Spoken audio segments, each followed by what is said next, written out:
Iran के बाद क्या इसराइल ने दुनिया की सबसे बड़ी मुस्लिम ताकत को निशाना बना लिया है?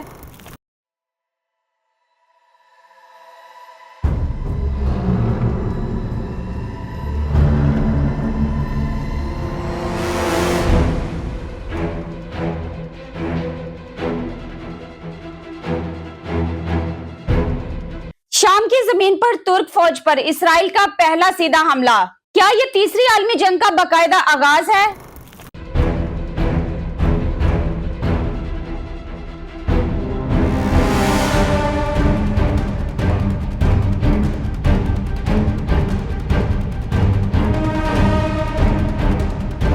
रजब तैयब अर्दगान की खामोशी के पीछे क्या कोई बड़ा और खतरनाक तूफान छुपा है?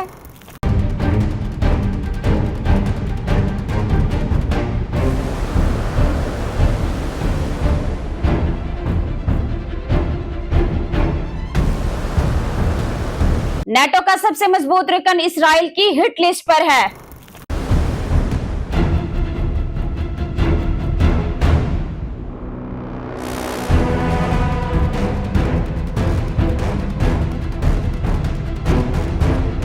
अगले 10 मिनट में देखिए मशरिक़ वुस्ता का वो होलनाक सच जो आपसे छुपाया जा रहा था।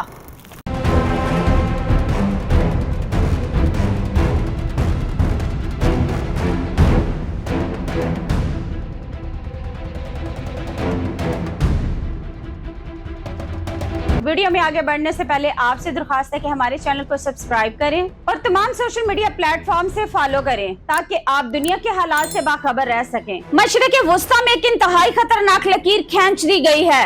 अगर आप अब तक ये समझते रहे कि जंग सिर्फ ईरान और गजा तक महदूद है, तो अब वक्त आ गया है कि आप अपनी इस गलत फहमी को दूर कर लें। नेतन्याहू ने अपनी तमाम तर नाकामियों को छुपाने के लिए अब एक ऐसा कदम उठा लिया है कि जिसने पूरे खित्ते का अमन तबाह कर दिया है। शाम में मौजूद तुर्क फौज के असासों और अक्सरी अड्डों पर इसराइल का बराह रास्त पहला बुज़दिलाना हमला। ये सिर्फ एक हवाई हमला नहीं बल्कि इनकरार सदर रजब तैयब अर्दगान के लिए एक खुला चैलेंज है। सवाल ये पैदा होता है कि इसराइल ने अचानक तुर्क फौज को निशाना क्यों बनाया? ईरान में हुकूमत की तब्दीली का ख्वाब पूरा ना होने के बाद इसराइल के लिए सबसे बड़ा कांटा अब अर्दगान का टर्की बन चुका है। शाम की मौजूदा हुकूमत को टर्की की पुष्ट पनाही हासिल है और इनकरा शाम की एयर फोर्स और दिफाई निजाम को मजबूत बना रहा है। इसराइल शाम की फिजाओं में अपनी बर्तरी कायम रखना चाहता है, लेकिन टर्की का बढ़ता हुआ असर और रसूख नेतन्याहू की आंखों में खार बनकर चुभ रहा है। तस्वीर का दूसरा रुख और भी भयानक है। बशार अल असद के बाद शाम में बिगड़ते हुए हालात और अबू मोहम्मद अल चलानी जैसे अन्नासर के पेचीदा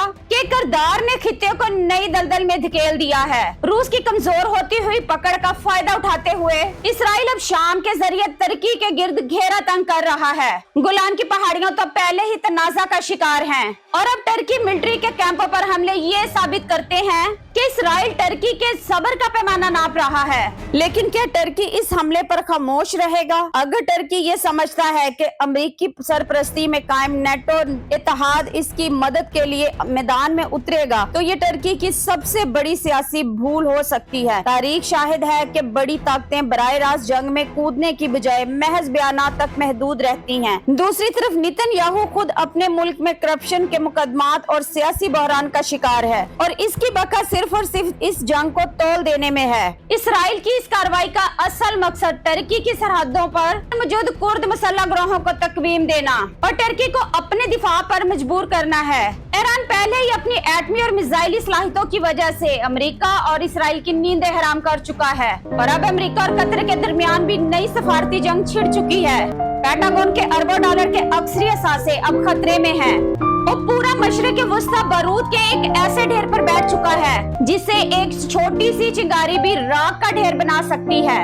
ये महज बयानात का वक्त नहीं रहा। अगर इनकरा ने अब सिर्फ मजम्मती बयानात और सफारती खतूत पर इत्तेफाक किया तो इसराइल का अगला वार टर्क सरजमीन के और करीब हो सकता है। अगर टर्की ने जवाब में अपने जदीद तरीन मिसाइल और फिजाई कुव्वत इस्तेमाल की तो इसराइल और टर्की के दरमियान बराह रास्त तसादम शुरू हो जाएगा। ये एक ऐसा तसादम जिसका नतीजा तीसरी आलमी जंग के सिवा कुछ नहीं रहेगा। मशरिक़ वुस्ता में बका की जंग अपने सबसे आखिरी और सबसे खतरनाक मरहले में दाखिल हो चुकी है। फैसला अब इनकरा के हाथों में है।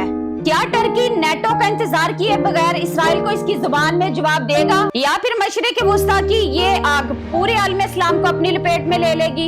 आपकी इसके बारे में क्या राय है? अपनी कीमती राय का इजहार नीचे कमेंट सेक्शन में जरूर कीजिएगा। अगर आपको ये मालूमाती वीडियो पसंद आई है तो वीडियो को लाइक करें, अपने दोस्तों के साथ शेयर करें और आलमी हकाइक से बाखबर रहने के लिए हमारे चैनल को सब्सक्राइब करना मत भूलिएगा। अगली वीडियो तक के लिए अपनी मेजबान नसीम ज़ाहद को इजाजत दीजिए। अल्लाह हाफिज।